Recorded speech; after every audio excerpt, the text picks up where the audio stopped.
My name is Isla Bennett, and I'm 24 years old. I live in the quaint town of Willowbrook, a place where everyone knows each other and life moves slowly. My family isn't wealthy, but our home is full of warmth and love. My parents are deeply religious and hold strong values.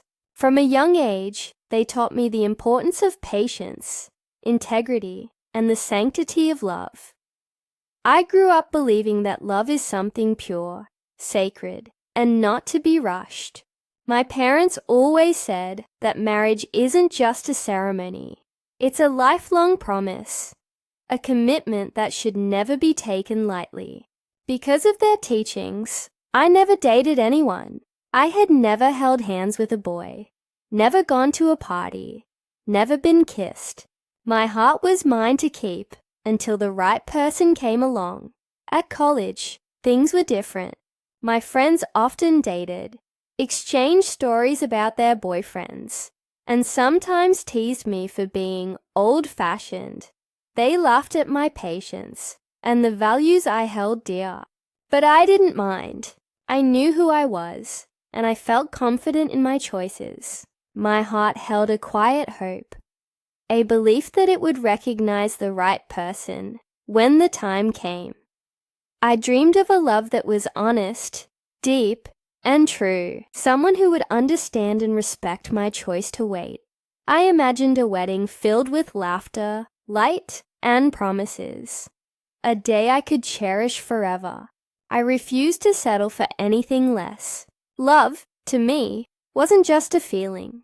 It was a bond. A union of souls that should never be taken lightly. Life in Willowbrook was calm. I spent my days with family, studying, reading, and exploring the little joys of life. Yet, even in simplicity, I often found my mind wandering to thoughts of love. While others around me followed their paths, I held on to mine. I wanted to give my heart entirely to the one who deserved it. I wanted someone who would value it, someone I could build a life with, a partner who could share in my dreams, hopes, and values. And so, I waited. Every day, I told myself that patience would be rewarded. I told myself that the right love would come, and it would be worth the wait. Even when doubts whispered in my ear, I trusted my instincts, my upbringing, and my heart. Then came the day that changed everything. I was in Riverview, a lively city nearby. Visiting for a small shopping trip, I stopped at a cozy little cafe tucked away on a quiet street. It wasn't crowded, but the aroma of coffee and pastries made it inviting. That's where I met him, Ethan Carter. Ethan was tall, with sharp features, and an effortless charm. His dark hair framed a confident face, and his smile lit up the room. He was dressed smartly, exuding sophistication, and there was an energy about him that drew my attention immediately. When he looked at me, my heart skipped a beat. I felt a fluttering in my chest I had never experienced before. He approached me with ease, introducing himself, and I felt shy but intrigued. Ethan complimented my simple outfit and the gentle tone of my voice. For reasons I didn't fully understand, I felt special around him, seen, noticed, and appreciated. It was a feeling unlike any I had known. Afterwards, I told my best friend Clara about Ethan. Clara was street smart and had a sharp eye for warning signs. She hesitated before speaking.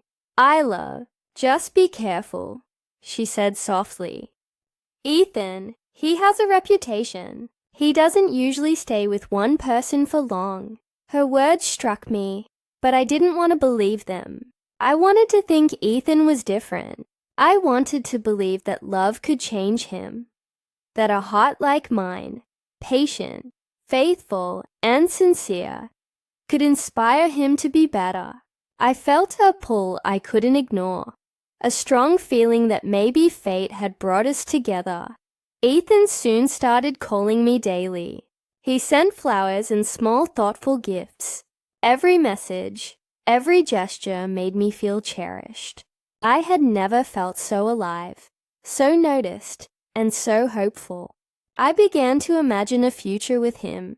I allowed myself to dream of a life where he could be the one, the person my heart had been waiting for all along.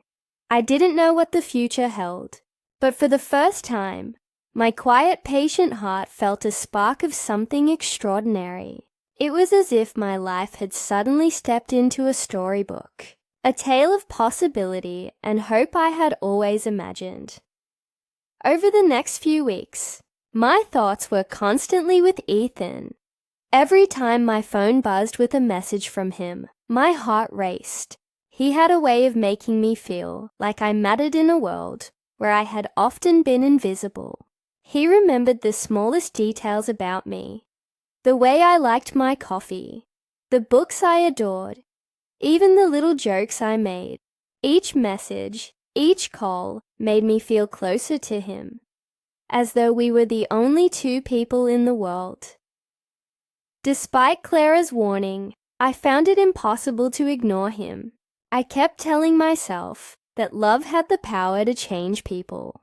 Maybe, just maybe, Ethan could be different from the rumors I had heard. I wanted to believe that love could transform even a restless heart into one that would cherish and respect mine. One evening, Ethan invited me to dinner. Not just any dinner, it was at the Evergreen Room, an upscale restaurant in Riverview I had never been to. The chandeliers sparkled above, soft music filled the room, and the air smelled faintly of roses and fine cuisine. For the first time, I wore something bold, a deep green dress that felt elegant and grown up. I felt a strange mix of excitement and nervousness, as though I were stepping into a life I had only dreamed of. Ethan greeted me with a warm smile. He said, "Isla, you look breathtaking tonight." My cheeks flushed, and my heart felt light, as if it might float out of my chest. Dinner was effortless. We laughed, shared stories, and spoke about our dreams. Every moment with him felt magical, and I found myself believing that this attention, this care, this feeling was what I had been waiting for my entire life. After dinner, he offered to drive me home. The night was quiet, the streets of Riverview lit softly by the glow of street lamps. We drove in silence for a while, but then Ethan stopped the car a short distance from my apartment. The city around us seemed to fade into the background. He turned toward me, his dark eyes serious yet tender. "Isla," he said softly, "I can't stop thinking about you." My heart hammered in my chest. I had imagined moments like this many times, but always in the context of marriage, of a bond sanctified by vows. Yet here it was, happening in real life, before the very thing I had promised myself to wait for. Ethan leaned closer. Before I could process what was happening, his lips touched mine. It was my first kiss. His lips were soft and warm, and for a moment, the world disappeared around me. I felt a rush of excitement, a fluttering I had never experienced, mixed with a strange twinge of guilt. I had always believed in waiting, in honoring my heart and my upbringing, and yet, in that instant, I let myself feel. When the kiss ended, I pulled back slightly, my mind racing. Happiness and guilt collided inside me. I wanted to trust him, to believe that this was love in its purest form. But my heart whispered caution, reminding me of my parents' lessons and the promise I had made to myself. The next day, Ethan called early. He sounded eager, almost insistent, wanting to see me again. When we met, he tried to hold my hand and brush against me as we walked. His words were sweet, but intense, and I realized that things were moving faster than I felt ready for. I took a deep breath, summoning courage I didn't know I had. "No, Ethan," I said firmly, looking him in the eyes. "I want to wait. I want us to wait until we're married." He paused, and a soft smile spread across his face. "Then we will marry soon, Isla," he whispered. Very soon. His words filled me with hope. I wanted to trust him. I wanted to believe that he respected my heart and that this promise was genuine. I imagined our life together. The love, the laughter, the promises kept. For the first time, I allowed myself to dream without fear, letting hope blossom in my chest. A week passed quickly. Ethan continued to be attentive, calling and texting with unwavering intensity. Then one evening, he proposed something unexpected. "I have an idea," he said, his voice smooth but urgent. "My job is taking me to Monterey Bay for a few days. Come with me. Let's get married there." I don't want to wait any longer. I felt my pulse quicken. This was the moment I had imagined in my dreams. Our wedding day. But the idea of a fast wedding, far from the traditional ceremony I had envisioned, made my stomach twist. Yet, I looked at him and saw the promise in his eyes. I said yes, letting my heart take the lead. A few days later, we flew to Monterey Bay. The city was vibrant, full of lights, and the soft murmur of the ocean nearby. It was completely different from quiet Willowbrook, yet somehow thrilling. Ethan held my hand the entire way, reassuring me. I wore a simple white dress I had brought along. It wasn't the grand wedding I had dreamed of, but it was special because it was ours. Or so I thought. We found a small, charming chapel overlooking the ocean. It was intimate, with no more than a few strangers present. A minister spoke kind words, guiding us through the vows. Ethan looked at me tenderly, and I repeated mine with all the hope in my heart. Then he kissed me softly and whispered, "Now, you're mine." In that moment, I felt like the happiest woman alive. My dream had come true, or so I believed. My heart was full of joy, anticipation, and love. I thought our story had just begun, and that nothing could taint the magic we had created together. The morning after our Monterey Bay wedding should have been magical. I woke up in our small honeymoon suite, the ocean visible through the window, sunlight painting the room in soft gold. But the warmth I expected was missing. Ethan was already awake, but he didn't smile at me. He didn't reach for my hand. The words hit me like a thunderclap. My mind froze. I thought it was a joke, some cruel prank, but the seriousness in his tone left no room for doubt.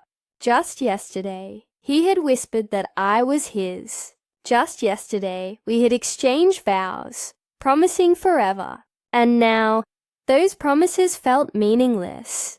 "You're what?" I whispered, barely finding my voice. My heart pounded in my chest, each beat heavy with shock and disbelief. "You're not what I wanted," Ethan said, his words sharp. "You're too simple. You don't belong in my world." It felt like he was tearing through the very foundation of my dreams. Each word was a blade, slicing into my heart. I had trusted him completely. I had believed that he respected me, that he cherished my patience, my values, and the love I had to give. And now it was gone, discarded as if it had no worth at all. I sank onto the edge of the bed, tears streaming down my face. I tried to understand, to make sense of his sudden change. But there was no explanation, no reasoning that could soften the blow. The life I had imagined with him, my hope, my faith, my love, was shattered in a single morning. Ethan continued, almost mockingly, "You waited your whole life for marriage, and look at where it got you." Each word was an insult, a reminder that my patience, my values, had been used against me. My heart ached, but I also felt a burning anger rising from deep inside. How dare he treat me this way? How dare he manipulate my trust and my faith for his own amusement? For days, I tried to reach him. Calls went unanswered, messages ignored. He was gone, and with him, my dreams seemed to vanish. I had nothing. No partner. No home away from Willowbrook. Just a single wedding ring and a heart bruised beyond repair. Returning home was unbearable. My parents were shocked, their disappointment evident. They scolded me for rushing into marriage and for trusting so easily. "Isla, you've shamed us," my father said harshly. "You acted carelessly." Their words cut, but beneath their anger, I could sense concern. Still, I felt utterly alone. My home, which had once been a sanctuary, now felt foreign. Days turned into weeks. I stayed in my room, replaying the betrayal over and over in my mind. Tears were my constant companion. The pain wasn't just heartbreak. It was the realization that I had been deceived, used, and discarded. Then Clara reached out. She offered me a place to stay in Seabreeze, a bustling coastal city she had moved to for work. She assured me I could rebuild, that life wasn't over.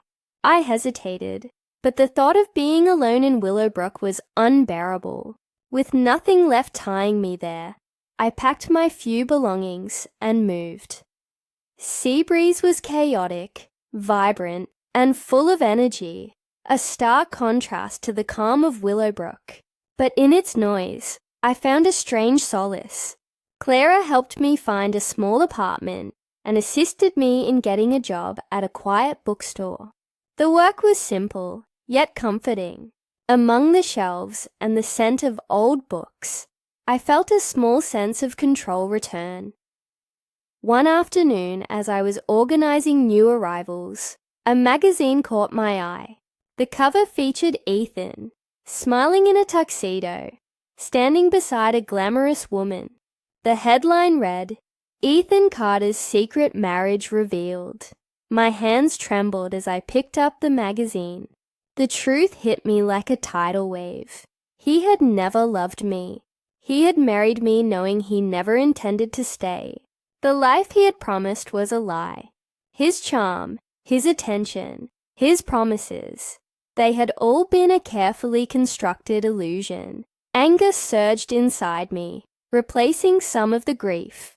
I realized then that this was no longer just heartbreak. This was a betrayal I could not ignore. He had used me, deceived me, and left me with nothing. My trust had been taken for granted, and I wouldn't let him get away with it. That moment marked a turning point. I knew I had to reclaim my life, my dignity, and my voice. I wasn't just the girl who had been abandoned in Monterey Bay. I was Isla Bennett, and I would fight back. After the shocking betrayal, I felt like my life had been torn apart. I had loved and trusted Ethan Carter, only to discover that everything had been a lie. Yet, as I settled into Seabreeze with Clara's help, a spark of determination began to grow within me. I realized that while Ethan could take my heart, he could not take my spirit. I would rebuild my life, piece by piece, stronger than before. Clara was my anchor. She helped me find a small cozy apartment near the waterfront. It wasn't grand, but it was mine. A place where I could start over. One bedroom, a tiny kitchen, a living room filled with light and hope. I decorated it simply, with soft curtains, a few plants, and books lining the shelves. It became a sanctuary, a symbol of my independence and resilience. I returned to work at the bookstore, organizing shelves, recommending novels to customers, and rediscovering my love for literature. Each day, I felt a little stronger, a little more in control. I spent hours reading, learning and dreaming about the future I would create for myself. The pain of Ethan's betrayal remained, but it was slowly being replaced by a new purpose. Then came the moment that would change everything. While shelving magazines one afternoon, I stumbled upon a cover featuring Ethan. He was at a lavish party with an elegant woman, smiling confidently, as if nothing had happened. The headline read, "Ethan Carter's Secret Marriage Scandal. New Life, New Love." My hands shook as I read the details. He had hidden his wealth, his power, and his intentions from me. He had married me, but never intended to honor his vows. The heartbreak transformed into anger, sharp, fierce, and clarifying. I understood then that this wasn't just a romantic betrayal. It was a calculated deception. I decided I would not remain a victim. I sought legal advice and met with a lawyer in Seabreeze. I showed him the wedding papers, explaining everything that had happened. He listened carefully, nodding as I spoke. "Isla," he said finally, "your marriage is legally binding. You have every right to pursue what you're owed." That gave me courage. I wasn't greedy. I didn't want revenge for the sake of it. I wanted justice. I wanted recognition that what Ethan had done was wrong. I wanted the world to see that people couldn't manipulate others and walk away without consequence. The legal process was intimidating. Ethan was arrogant, dismissive, and angry when he received the papers. I remember his cold voice on the phone. "Do you really think you can take anything from me?" He sneered. I drew a deep breath and replied, calmly but firmly, "You took my trust. Now I'm taking what's mine." Hanging up, I felt a surge of pride. For the first time in weeks, I felt truly powerful. The case drew attention. Reporters called, curious about the story of a young woman who had been married and abandoned so quickly. I remained composed, answering their questions without revealing more than necessary. Ethan's public image began to crack. His confident veneer faltered as his deceit became known. Finally, the court ruled in my favor. Ethan was required to provide financial compensation, not for luxury, but for fairness, and to acknowledge the pain he caused. Standing in the courtroom, I felt a wave of relief and validation. I had faced the man who had hurt me and had won, not just legally, but morally. I had reclaimed my dignity. With the legal battle behind me, I turned my attention fully to building my life. I invested in my apartment, making it warmer and more welcoming. I returned to my studies, enrolling in online courses that had always interested me. My dream of opening a bookstore, one where people could find peace, escape, and inspiration, began to feel achievable. Every day I worked toward it, fueled by the knowledge that I was creating my own future. Sometimes I saw Ethan's face on magazine covers, sharp and proud, surrounded by wealth and luxury. But I no longer felt hurt or envious. Those images no longer had power over me. The anger had faded, replaced by clarity and strength. I understood now that true love isn't just about feelings. It's about respect, honesty, and integrity. Without those, love cannot survive. I had survived heartbreak, betrayal, and humiliation. I had discovered my own strength and resilience.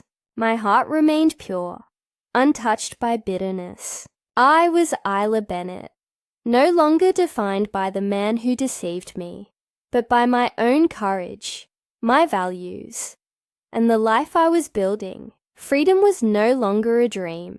It was reality. I made choices for myself, learned to trust my instincts, and embraced independence. The apartment, the work, my studies. They were symbols of the life I was reclaiming. I had found my voice, my self-worth, and my confidence.